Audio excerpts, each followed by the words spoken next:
Welcome! I'm Chef Eric Crowley, owner of the Culinary Classroom in Los Angeles, and today we are going to make a spiced chocolate sauce. Let's get started. We are going to need 3/4 of a cup of half and half, 2 tablespoons of sugar, 2 tablespoons of butter, 5 ounces of chocolate chips. In this case, these are bittersweet chocolate chips. And over here, what I have is a teaspoon of cayenne pepper and chili powder, a New Mexican style chili powder. Very common in Latino cooking, especially in Mexico and in Tex-Mex.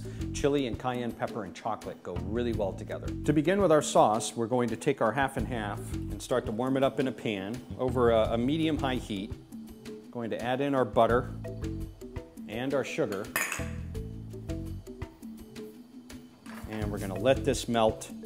And we're even going to bring it up to a boil. One of the things you'll notice here is that the milk, or the half and half in this case, is going to start to boil around the rim of the pan. I'm going to stir in this butter and get it to melt. The sugar is going to melt at the same time. Once I start to get a nice bubbling going into this pan, I will go ahead and add in the chocolate and basically stir the chocolate around until it gets melted. Really important that as the sugar is melting, it's going to have a tendency to want to settle to the bottom of the pan. It's not a bad idea to get your spatula and go along all over the bottom of the pan and even up on the sides. If you're noticing that, for example, here I'm getting a little bit of caramelizing, some butter actually got up to the side of the pan, it's starting to turn golden brown, that's fine. I'm going to go ahead and lower the heat a little bit and let this start to bubble. And I'm actually going to cook it at a low boil for a couple of minutes, and what I'm looking for is a little bit of bubbling. I can actually feel with my spatula that the sugar is melted, so I don't feel any kind of granular quality against the bottom of the pan, so I can actually stop stirring. The more you stir, the more you're actually going to cool off the sauce, because you wind up disturbing the surface tension and you wind up cooling it off. So you're going to leave that alone, and you can see very shortly we start to bubble along here. The bubbles are going to start to come around the edges, and then it's going to start to bubble up on the center of the pan too. I'm going to let this cook for just a couple of, for about a minute or so. Spatula is very important. You want to utilize one that can really take a high heat. This is a silicone spatula that can withstand 450 degrees. A standard rubber spatula, or if you have a spatula at home that's made out of a hard plastic, you might find that it'll actually start to melt when you wind up getting along the edges of the pan, right along here. So that's not going to be ideal. You could use a wooden spoon as well, but the spatula is really great to really cover the entire bottom of the pan and along the side of the pan. So after 2 to 3 minutes have elapsed, add in our chips, stir that in, and let the hot liquid in here melt this chocolate.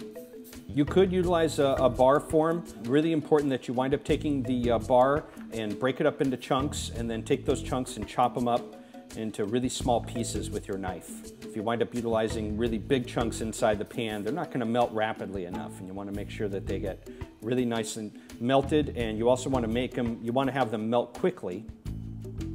So that's why chips come in really handy, because they have a smaller size. If it turns out that the liquid is cooling off too rapidly and the chocolate isn't melted completely, and the way to tell that is it should be absolutely smooth. You should have no lumps of chocolate in here at all.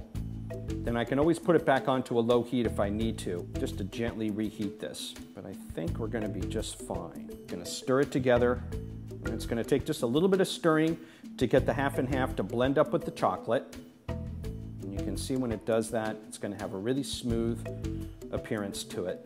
Once I get that nice smooth look, our chocolate sauce will be finished. While it's still really nice and warm, I like to stir in my spices. This is some cayenne pepper and some chili powder, about a teaspoon. Stir that on in. And this is going to give a really nice smoky component that actually complements the sweet chocolate very, very well. And the cayenne pepper is going to be enough to just give a nice little burn in the back of the throat. We don't want anything really overpowering. And to serve, what I like to do is take a little bit of this sauce right onto the bottom of a plate.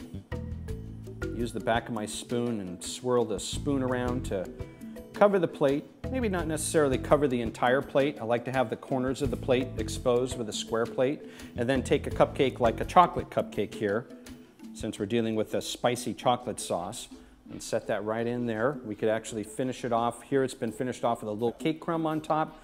You could easily complement this with some toasted, coarsely chopped almonds. Almonds and chocolate and the spice go really well together. Or you could even finish it off with a little sprinkling of cocoa powder. That would be a nice little component as well. And that is our spiced chocolate sauce. Thanks for watching. Be sure to click on other links so you can get other recipes. If you don't see something that interests you, email a request to requests@mahalo.com. Also be sure to subscribe so you can get lots of wonderful additional information. Thanks, and I'll see you soon.